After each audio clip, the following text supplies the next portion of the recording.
Welcome in.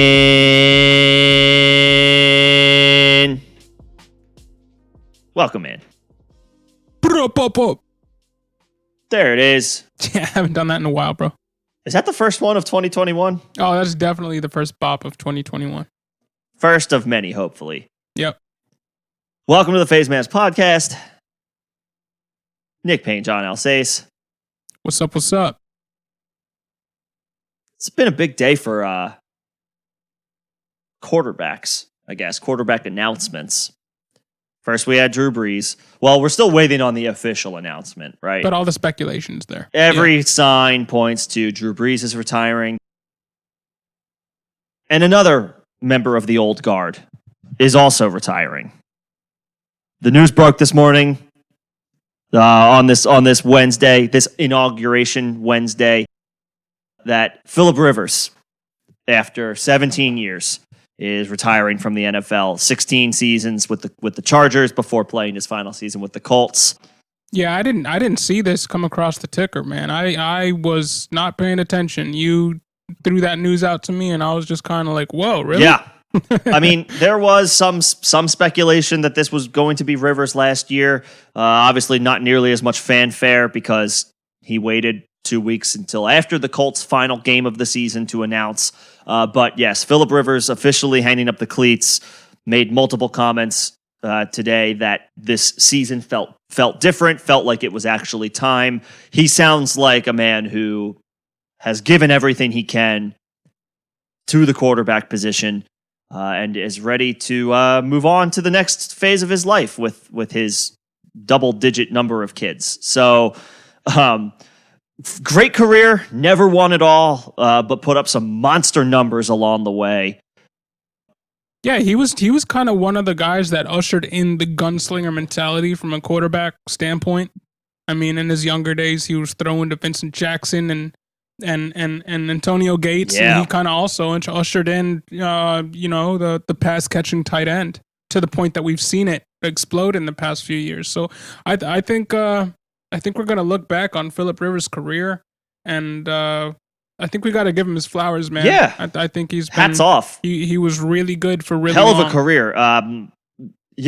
Played on some really good Chargers teams in the early 2000s. Famously played in one AFC Championship game, and in that game was playing on a torn ACL. So, absolute gamer. Not a guy whose toughness you can ever question. What the question is, John, that's going to be in circles for a while now is, has Phillip Rivers done enough to be enshrined in the Pro Football Hall of Fame? Yeah, I mean, obviously, when we look at Hall of Fame quarterbacks, we look at how many Super Bowls did they win. If you win one, it's a maybe. If you win two, you're kind of in there. You're kind of in there if you win two. I would think. I mean, championships. If you get them, that pretty much cements your legacy. Yeah, but he never won a Super Bowl. But this is a guy who is fifth all time in passing yards with 63,440. Yep. Right ahead of Dan Marino, right behind Brett Favre. I mean, this is a guy, literally, outside of two quarterbacks who are still playing, this is a guy who would have come in third all time in passing yards. Yeah. So I think, personally, on that alone, I think he should make it, man. And again, he ushered the kind of game that we see today, he kind of helped create, and I think that has to factor into it too. There will be some who hold the numbers against him, claiming that he played in an era of inflated offense in the NFL. But to me, that wasn't the entire duration of his career. There was still plenty of seasons where he spent a good chunk of his time turning around and handing the ball off to LaDainian Tomlinson. So, he still put up phenomenal numbers in an era where we hadn't seen the full transition to teams going all out as far as embracing the passing offense. So I think the numbers are legit.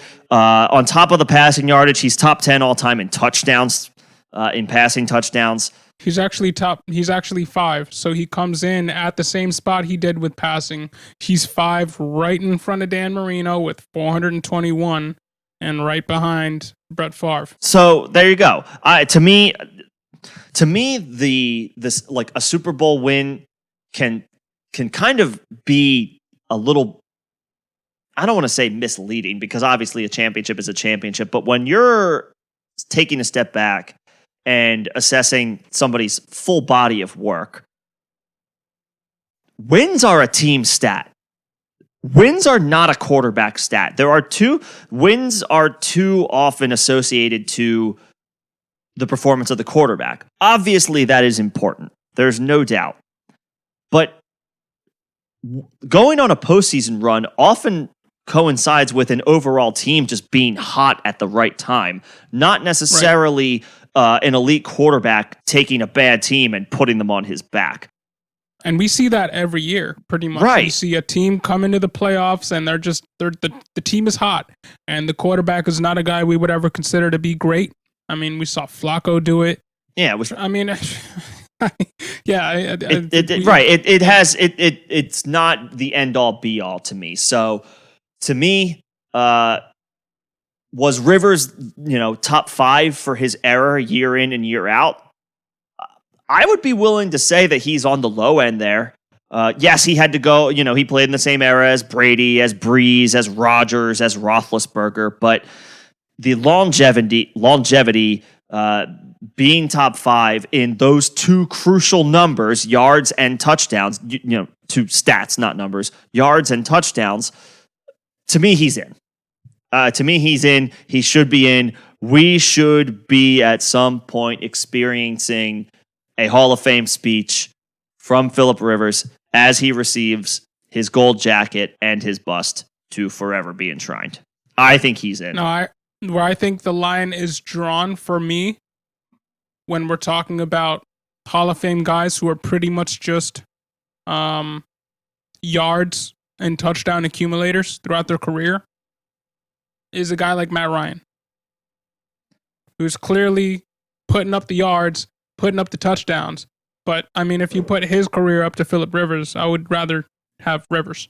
I think so. I think Rivers is clearing away a more Hall of Fame caliber guy than just a pure getting all the yards in the world guy like Matt Ryan. Yeah, I think it's fair to say that, yes, Matt Ryan has been to a Super Bowl, took his team to a Super Bowl, was on the cusp of winning, but didn't. Whereas Rivers was, to me, more consistently year in and year out, a guy who finished the season as a top 5 quarterback. And to me, that is what merits Hall of Fame consideration. And again, I do think he is deserving. He had a hell of a career, phenomenal numbers to his resume. The postseason wins weren't there. He only had 5, but was on some really good teams and was oftentimes the reason that some of those mediocre Chargers teams were even mediocre to begin with. So I think Phillip Rivers is a Hall of Famer. I expect to see him in Canton, maybe 5-6 years from now. Yeah, I would too. But I got a question for you. Okay. With all this said, where did the Colts go from here? We just saw that they only really have one quarterback on the roster right now, and that's a rookie, fourth rounder, is soon to be first year player or second year player in Jacob Eason. Yeah. I feel like, John, this is a situation that the Patriots faced going into 2020, where they were in a situation where they had to replace Tom Brady. And they had a guy on the roster who they drafted, and the scouting report suggested he had a live arm, a big arm. I'm talking about Jared Stidham, pocket passer. And then we all know what happened. Late in the offseason, the Patriots signed Cam Newton, and he was pretty much instantly inserted as the starter. Yeah, there was no question. I think we're in a similar situation here with Indianapolis, where maybe the Colts want to give Eason a look, and I wouldn't be surprised if the offseason reports are that Eason's arm looks lively and it looks good and he's throwing it deep and he's throwing it well down the field. But this is going to be off-season mini camp, off-season involuntary or OTAs, different workouts, where you take those reports with a grain of salt. I am of the mindset that the quarterback who will start for the Colts in 2021 is not currently on the roster. Yeah, Nick, we just looked at this guy's scouting report. Yeah. And it kind of looks like a guy who would have been great 10 years ago. Yep. He doesn't run. Eason is not a mobile quarterback.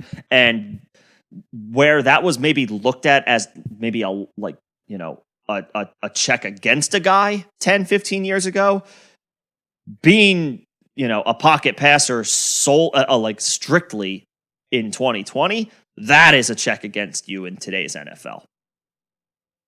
Yeah, and I would be under the impression that the Colts front office, or at least their coaching staff, is on the more progressive side of things. I mean, you got Frank Reich there, sure, who's known to be an offensive guru. Yep, and kind of a magic maker with his quarterbacks. He seems to get the best out of them, but the NFL is moving away from that. Like you just said, the NFL is moving away from this prototypical pocket passer type guy to guys who can be dual threat, because dual threat is in. Dual threat works. We've seen it. Mm-hmm. We've seen it work now, year in, year out for the past few years. And I could see them taking a stab at a guy in the draft, or even going out and trading for a guy from a team that Carson Wentz has a QB where people don't like Carson Wentz, where the QB doesn't want to be Wentz there, to Indy, like Deshaun Watson. No, I'm not talking about Wentz. The Texans. The Texans are not going to trade Deshaun Watson within the division. No, it's okay. It's a pipe dream, but all right. I could see them going after a guy like Gardner Minshew for a year. I think that experiment might be over.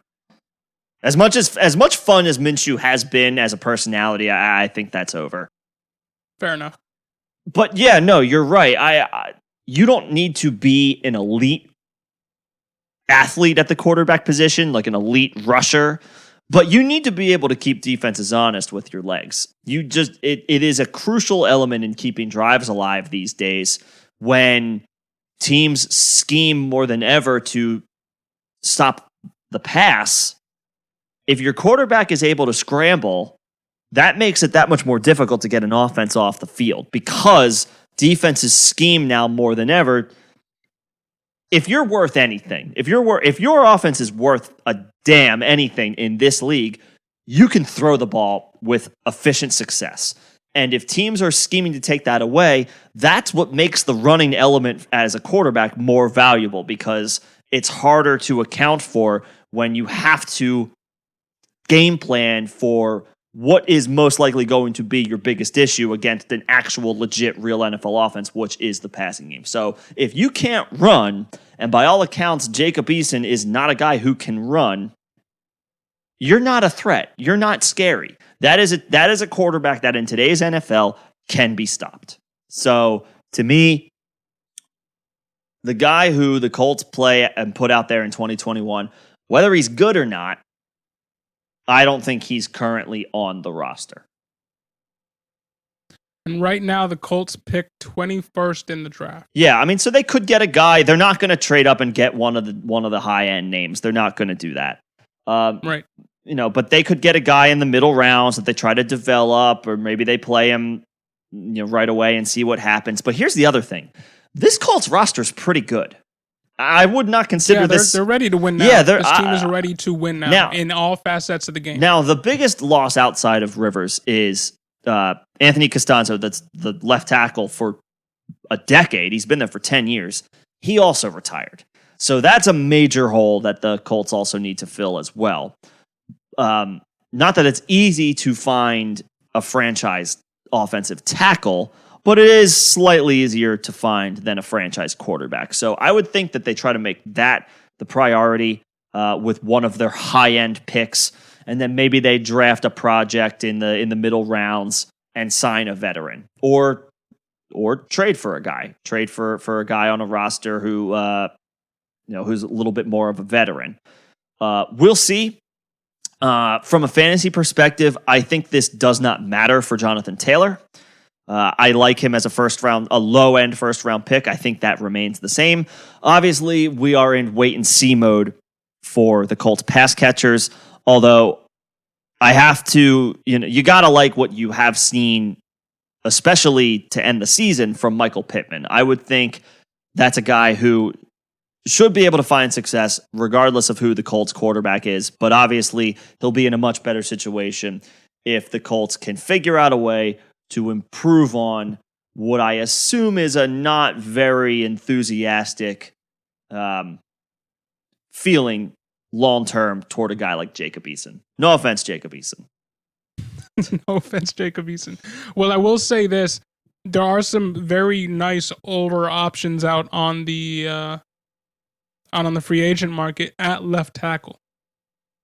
So I could see them making a run at Trent Williams. You know what I mean? I mean, the 49ers traded a couple of assets to get him, but they're in cap hell. The 49ers are not in a good cap situation. So, okay, if he's a free agent, maybe they're forced to let him walk. But they did give up a draft pick to acquire him. So maybe they try to make the money work. Possibly.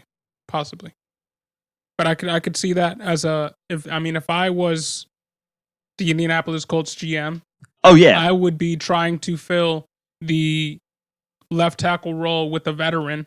Sure. And going out and getting a young rookie in that quarterback slot just to see if we can catch some fire. Yeah. Because we've seen it happen with at least one team every year. Look at what happened with Justin Herbert this year. Nobody was expecting him to come in and light the world on fire. He came onto a relatively, middling team. Yeah, they're not good, the Chargers. Low-end team, and looked amazing. Right, with a bad offensive line. Right, and this is a team with a good offensive line outside of not having a left tackle. If they just fill in a guy who can come in for 2 years and solidify it for 2 years while the rookie grows and they see what they have, personally, I think that would be the way that I would go. And I would want my team to go. So I could see something like that definitely happen. It would make sense with how the Colts roster is currently structured because, again, like we just said, this team, maybe they're not elite, but they're not rebuilding.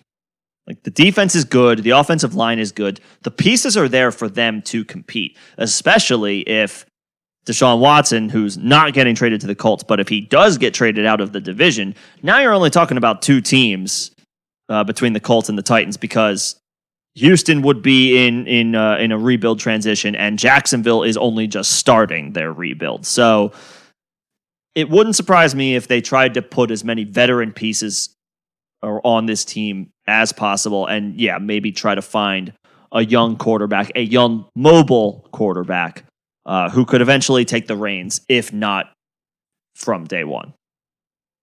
Now, I will say this: we haven't touched on this at all. The Colts have the most cap space in the NFL next season. Even if the cap goes down to 175, as it's rumored to with this whole COVID situation, they will have $86 million in cap space with an $175 million cap hit, which is an insane amount of money. So they can basically afford to go out, even with a complete roster, as the Colts have, and sign anybody. Or absorb the Carson Wentz contract. No, stop.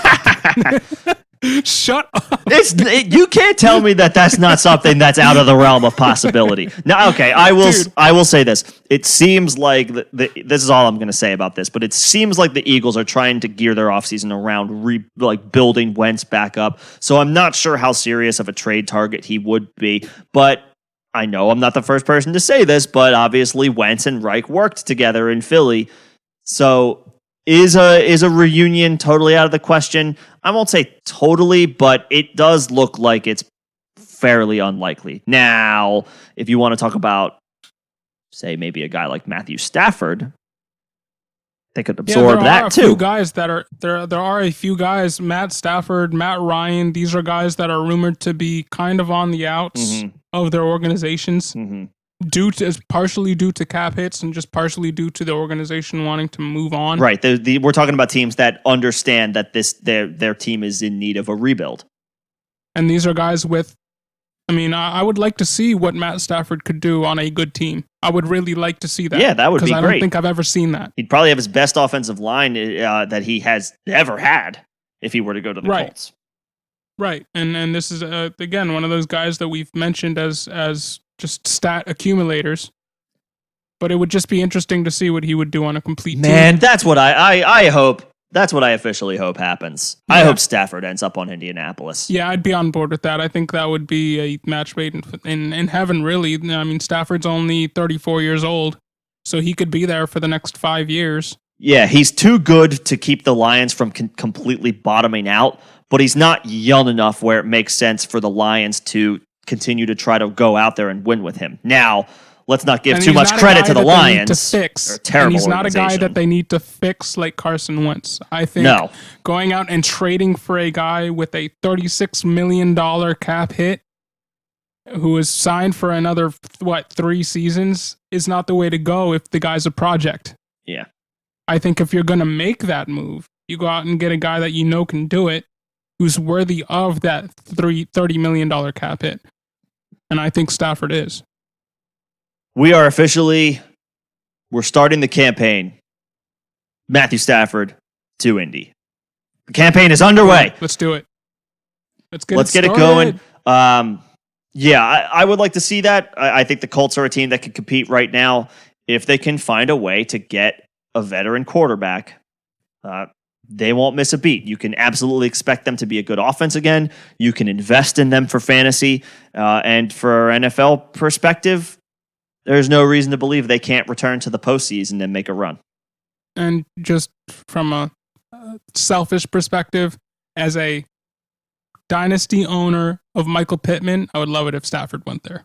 that would make my Michael day. Pittman stock would go way up. I think Jonathan Taylor's stock is safe regardless, but obviously a respected, good quarterback would help and certainly pay dividends. And honestly, Nyheim Hines would get a little bump from me too, because Stafford's always been a guy that's kind of targeted, has had a pass-catching running back who has done pretty well. I mean, we saw guys like Theo Riddick be fantasy relevant for 3-4 years in that offense. Yeah, viable flex plays depending on the week or the matchup.